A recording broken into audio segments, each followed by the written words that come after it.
Subscribe कीजिए education planet YouTube channel को और बेल आइकन को दबाइए लेटेस्ट एजुकेशन और टेक वीडियोस सबसे पहले देखने के लिए।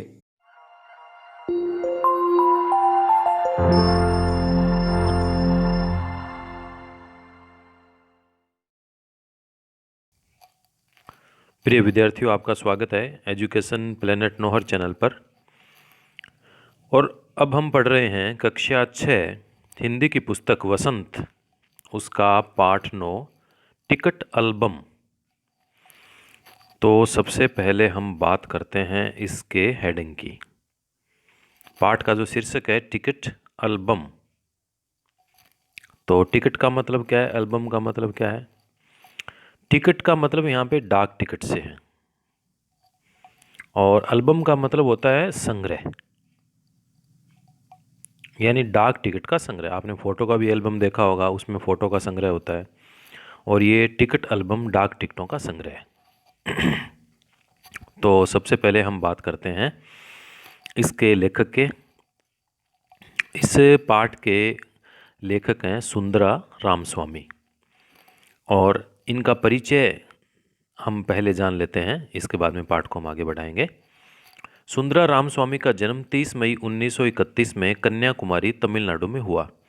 उन्होंने अपने बचपन के वर्षों को कोट्टायम, त्रावणकोर में बिताया, जहां उनके पिता बर्मा ऑयल एजेंट के रूप में काम करते थे। तमिल उनकी मूल भाषा थी। जब वे 10 वर्ष के थे तो उन्हें गठिया रोग हो गया और इसके कारण उन्होंने स्कूल जाना बंद कर दिया। गठिया रोग ऐसा रोग होता है जिसमें हड्डियों में कुछ दर्द होने लग जाता है, हड्डियां मुड़ जाती है, बहुत ही इसमें ज़्यादा दर्द होता है। उन्होंने 18 साल की उम्र में तमिल वर्णमाला सीखी। अपनी माँ के माध्यम से उन्हें स्थानीय भाषा, माणिकोडी और प्रसिद्ध तमिल लेखकों का पता चला। रामस्वामी ने साहित्यिक आलोचना और निबंधों के विषयों में काफ़ी योगदान दिया। उन्होंने अंग्रेजी से मलयालम में और उपन्यासों में कविता का अनुवाद किया। एक कवि के रूप में रामस्वामी का उत्पादन हालांकि मात्रात्मक रूप से, यहाँ मात्रात्मक होना चाहिए, मात्रात्मक रूप से विशाल नहीं है, परंतु बहुत ही महत्वपूर्ण है। अक्टूबर 2005 को 74 वर्ष की आयु में उनका देहांत हो गया। अब इनकी प्रमुख कृतियों की बात करते हैं। उन्होंने जो प्रमुख रचनाएं की उनकी बात करें। उन्होंने कलचुवाडू नामक एक साहित्यिक पत्रिका को संपादित और प्रकाशित किया।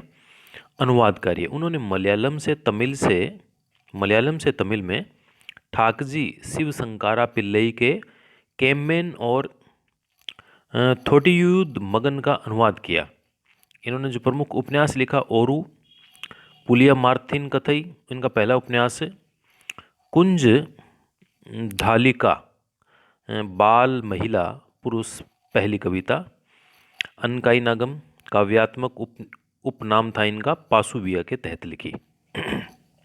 इनको सम्मान मिले थे, पुरस्कार मिले थे। उनकी बात करें, कुमारन असन मेमोरियल अवार्ड 2001 में लाइफ टाइम की उपलब्धि के लिए एक तमिल साहित्यिक गार्डन द्वारा इयाल पुरस्कार और कथा चुनमनी पुरस्कार 2004 में। और इनकी मृत्यु 15 अक्टूबर 2005 में हुई। उस समय उनकी 74 वर्ष की आयु थी। अब बात करते हैं पाठ के सार की। बड़ा रुचिकर पाठ है। राजप्पा और नागराजन दोनों सहपाठी थे, यानी साथ में पढ़ते थे, साथ में पढ़ने वाले सहपाठी। राजप्पा के पास डाक टिकटों का एक सुंदर एल्बम था। उसके एल्बम की लड़कों में काफ़ी तारीफ रही, परंतु जब से नागराजन के मामा ने सिंगापुर से उसके लिए एल्बम भेजा, तब से राजप्पा के एल्बम को कोई नहीं पूछता था। नागराजन अपना एल्बम सबको दिखाता था पर किसी को छूने नहीं देता। लड़कियों द्वारा मांगे जाने पर नागराजन ने एल्बम पर कवर चढ़ा कर दिया। शाम तक देखने के बाद उसने एल्बम वापस ले लिया। काफ़ी मेहनत से तैयार की गई राजप्पा के एल्बम की कोई तारीफ नहीं करता। कई सहपाठी उसके एल्बम की तुलना नागराजन के एल्बम से कर राजप्पा के एल्बम को फिसड्डी बताते। फिसड्डी यानी कमज़ोर बताते। राजप्पा ने नागराजन के एल्बम को देखने की कभी इच्छा प्रकट नहीं की। अब राजप्पा मन ही मन कुढ़ने लगा, यानी मन ही मन वह परेशान होने लगा। तो इसको कहते हैं कुढ़ना। लड़कों के सामने जाने में उसको शर्म आने लगी। पहले वो टिकट की खोज में घुमा करता था, परंतु अब घर में रहने लगा। उसे नागराजन के एल्बम से चीड़ होने लगी। वह नागराजन के घर की तरफ चल पड़ा। राजप्पा ने सोच लिया था कि वह अपने फालतू टिकट से नागराजन के अच्छे टिकट बदल लेगा। उसे अपने पर विश्वास था, चूंकि उसने पहले भी कई बार ऐसा कर लिया था। वह नागराजन के घर पहुंचकर ऊपर चला गया। थोड़ी देर बाद नागराजन की बहन कामाक्षी ऊपर आई। उसने बताया नागराजन शहर गया है। उसने भी अपने भाई के एल्बम की तारीफ की। कामाक्षी थोड़ी देर बाद नीचे चली गई। राजप्पा ने नागराजन के एल्बम को चुरा लिया और अपने घर में जाकर अलमारी के पीछे छुपा दिया। रात को एक सहपाठी आया, जिसने उसे बताया कि नागराजन का एल्बम चोरी हो गया। उस रात उसे नींद नहीं आई। सुबह को वह सहपाठी दोबारा आया और राजप्पा को बताया कि शायद नागराजन पुलिस में जाएगा। से की जगह में। उसके पापा डीएसपी के दफ्तर में काम करते हैं। राजप्पा के पापा दफ्तर चले गए। राजप्पा बिस्तर पर बैठा था। दरवाजे पर दस्तक हुई। राजप्पा घबरा गया। उसे लगा पुलिस आई है। पकड़े जाने के डर से उसने नागराजन के एल्बम को अंगीठी में डालकर जला दिया। तभी अम्मा की आवाज़ आई कि नागराजन उससे मिलने आया है। नागराजन ने राजप्पा को बताया कि उसका एल्बम चोरी हो गया। नागराजन बहुत मायूस था। राजप्पा ने उसे अपना एल्बम देकर कहा कि वह उसे रख ले। नागराजन ने सोचा वह मजाक कर रहा है, परंतु राजप्पा बार बार वही बात कर रहा था। जब नागराजन राजप्पा का एल्बम ले जाने लगा, तब राजप्पा ने कहा कि वह उसे रात भर देखना चाहता है, सुबह वह उसे लौटा देगा। अब देखिए आप, इसमें जो कठिन शब्द आए हैं, उन कठिन शब्दों की हम बात करते हैं।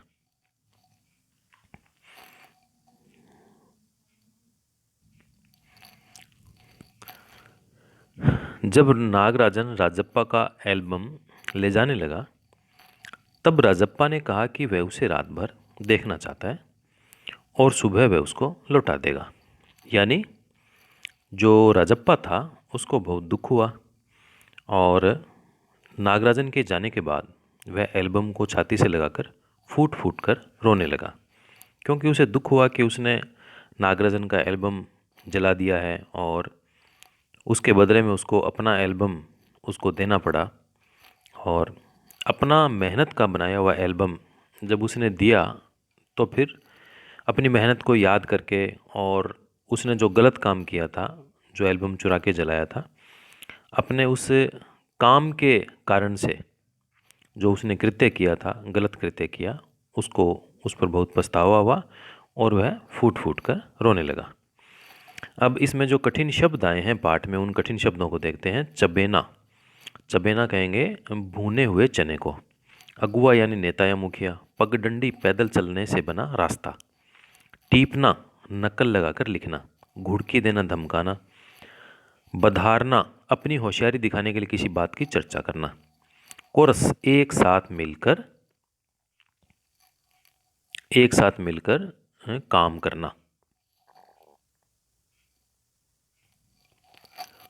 अगला शब्द है खलना। खलना यानी मन न लगना। फिर सांकल खट की कुंडी की आवाज़ आना। सांस ऊपर की ऊपर और नीचे की नीचे रहना, घबरा जाना। आग में घी डालना गुस्से या चिंता आदि को और बढ़ाना। गुस्से का इसमें ज़्यादा आएगा वैसे। चेहरा उतरा होना, निराश होना। अब इसके प्रश्नोत्तर देखते हैं। नागराजन ने एल्बम के मुख्य पृष्ठ पर क्या लिखा और क्यों? इसका असर कक्षा के दूसरे लड़के लड़कियों पर क्या हुआ? उत्तर होगा नागराजन के एल्बम के मुख्य पृष्ठ पर लिखा था A.M. नागराजन और नीचे की पंक्तियों में लिखा था इस एल्बम को चुराने वाला बेशर्म है। ऊपर लिखे नाम को कभी देखा है? यह एल्बम मेरा है। जब तक घास हरी है और कमल लाल, सूरज जब तक पूर्व से उगे और पश्चिम में छिपे, उस अनंत काल तक के लिए यह एल्बम मेरा है, रहेगा। ऐसा इसलिए लिखा था ताकि उसे कोई चुराने की कोशिश न करे। यह एल्बम हमेशा हमेशा के लिए नागराजन के पास रहे। कक्षा के दूसरे लड़के लड़कियों पर इसका यह असर हुआ कि उन्होंने इसे अपने एल्बम और कॉपी में उतार लिया। प्रश्न नंबर 2, नागराजन के एल्बम के हिट हो जाने के बाद राजप्पा के मन की दशा क्या हुई? नागराजन का एल्बम हिट हो जाने के बाद, हिट यानी बहुत उसको सबको अच्छा लगने लगा, उसको हिट हो जाना।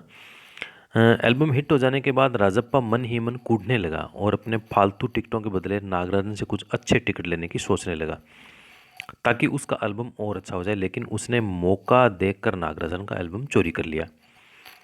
एल्बम चुराते समय राजप्पा किस मानसिक स्थिति से गुजर रहा था?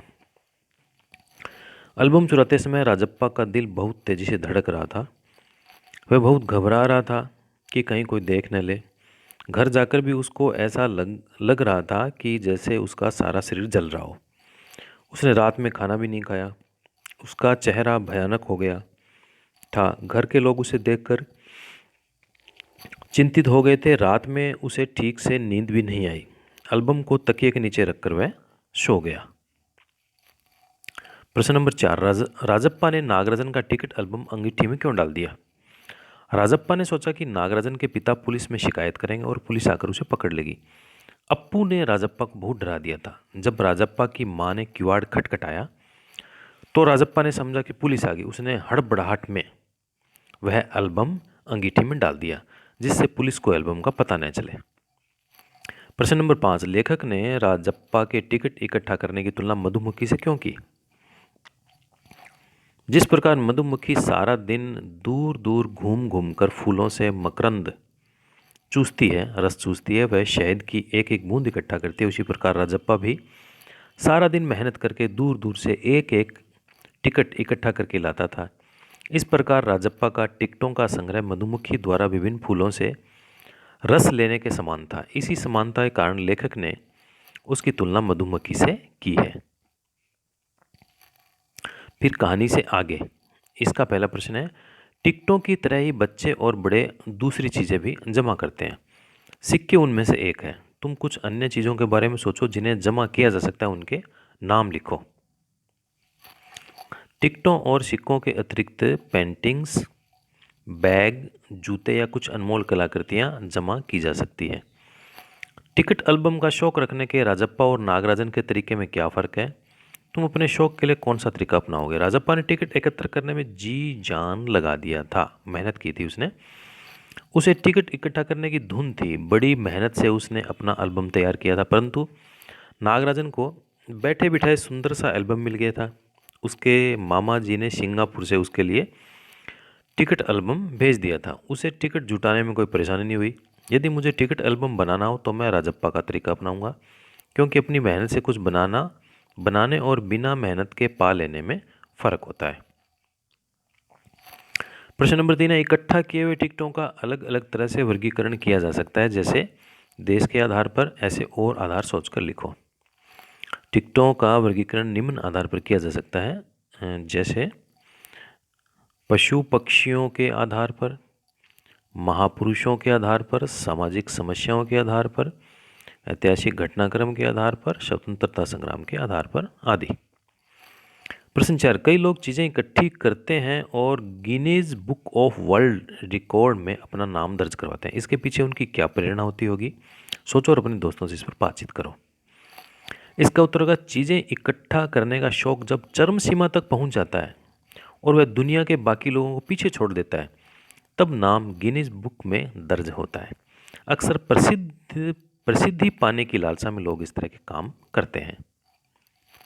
अनुमान और कल्पना के जो प्रश्न है, उसका पहला प्रश्न है, राजप्पा एल्बम के जलाए जाने की बात नागराजन को क्यों नहीं कह पाता है? अगर वह कह देता तो क्या कहानी के अंत पर कुछ फर्क पड़ता? कैसे?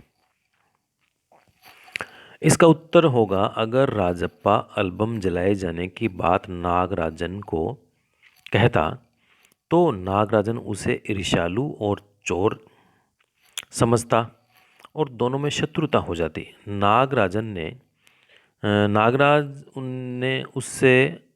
वह उसे लड़ सकता था, उसे माता पिता से डांट भी सुननी पड़ती, हो सकता है नागराजन स्कूल में भी सबको बता देता, और राजप्पा को शर्मिंदगी झेलनी पड़ती। अब यहाँ पर कुछ जो शब्द हैं, जैसे राजप्पी लिख दिया यहाँ पे, आपको राजप्पा पढ़ना है, और समझती की जगह आपको यहाँ समझना पड़ना है। ये आप थोड़ा सा इसमें संशोधन कर लेना। अगला प्रश्न है, कक्षा के बाकी विद्यार्थी स्वयं एल्बम क्यों नहीं बनाते थे? वे राजप्पा और नागराजन के एल्बम के दर्शक मात्र क्यों रह जाते हैं? अपने शिक्षक को बताओ। इसका उत्तर होगा, कक्षा में बस एक राजप्पा ही था जिसे टिकट इकट्ठा करने की धुन थी। वह एक एक टिकट इकट्ठा करने के लिए मित्रों के घर के कई चक्कर लगाता था, लेकिन बाकी छात्र इतना परिश्रम नहीं करना चाहते थे। इसको बनाने में काफ़ी परिश्रम, समय और रुपए खर्च भी करना पड़ता था। बाकी छात्र दूसरों के एल्बम को देखकर खुश हो जाते थे। कक्षा में राजप्पा ही ऐसा छात्र था जो बड़े मेहनत के साथ टिकटें जमा करता था। सभी विद्यार्थियों को नया काम करने का शौक नहीं होता, वे अधिक परिश्रम नहीं करना चाहते, वे दूसरों की वस्तुओं को देखकर ही खुश हो जाते हैं। अब भाषा की बात करते हैं। इसका पहला प्रश्न है, निम्नलिखित शब्दों को कहानी में ढूंढकर उनका अर्थ समझो। अब स्वयं सोचकर इनसे वाक्य बनाओ। खोसना, जमघट, टटोलना, कूढ़ना, अगुआ, पुचकारना, खलना, हेकड़ी। तो हम एक एक की बात करते हैं। सबसे पहले खोसना। खोसने का मतलब अटकाना। रामन ने पेंसिल को अपने बालों में खोस लिया। जमघट, जमघट यानी भीड़। मेले में बच्चों का जमघट लगा हुआ था। टटोलना, ढूंढना। चाबी मांगने पर वह जेब टटोलने लगा। कूढ़ना, ईर्ष्या करना, जलना। मीरा की उन्नति देखकर सीमा उससे कूढ़ने लगी। अगुआ, नेता, मुखिया, आगे चलने वाला। सोहन सारे खिलाड़ियों का अगुआ बनकर चल रहा था। पुचकारना या सांत्वना देना। छोटे बच्चों को रोते देखकर उन्हें पुचकारने को मन करता है। खलना, बुरा लगना। वह अपने गुस्से के कारण सबको खलने लगा। हेकड़ी, डींग मारना। तुम्हारी अमीरी की हेकड़ी यहाँ मत दिखाओ। अब इसका प्रश्न नंबर 2। कहानी से व्यक्तियों या वस्तुओं के लिए प्रयुक्त हुए नहीं अर्थ देने वाले शब्दों, नकारात्मक विशेषण को छांटकर लिखो। उनका उल्टा अर्थ देने वाले शब्द भी लिखो। नकारात्मक विशेषण का शब्द है पहला बंद, और इसका विपरीत जो विशेषण शब्द हो वो बनेगा खुला। दूसरा शब्द है घमंडी, और इसका बनेगा विपरीत स्वाभिमानी। चिंतित, इसका बनेगा निश्चिंत। ईर्ष्यालु का बनेगा स्पर्धालु। फिसड्डी का बनेगा बढ़िया। और सुनना और सुनाना। इसमें प्रश्न 1 है, राजप्पा और नागराजन की तरह क्या तुम भी कोई शौक रखते हो? उससे जुड़े किस्से सुनाओ। इसका उत्तर है, नागराजन और राजप्पा की भांति मुझे भी सिक्के इकट्ठे करने का शौक है। पुराने सिक्के को अधिक मूल्य देकर खरीद लेता हूँ। आज मेरे पास दुर्लभ सिक्के करीब 200 हैं। मैं ये इसलिए रखता हूँ ताकि ये सुरक्षित रहें और आने वाले अन्य बच्चे इसके बारे में अधिक से अधिक जानकारी प्राप्त कर सकें। छात्र इस प्रकार के अनेक अनुभव कक्षा में सुना सकते हैं। अगला है, कुछ कहानियाँ सुखांत होती है और कुछ कहानियाँ दुखांत। इस कहानी के अंत को तुम दुखांत मानोगे या सुखांत, बताओ। इसका उत्तर होगा, कहानियाँ प्राय आमतौर पर सुखांत और दुखांत 2 प्रकार की होती है। ऐसी कहानियाँ जिसका अंत सुखद होता है सुखांत कहलाती है। जिन कहानियों का अंत किसी दुखद घटना से होता है वे दुखांत कहलाती है। इस कहानी का अंत राजप्पा के फूट फूट कर रोने से होता है, अतः यह कहानी दुखांत है।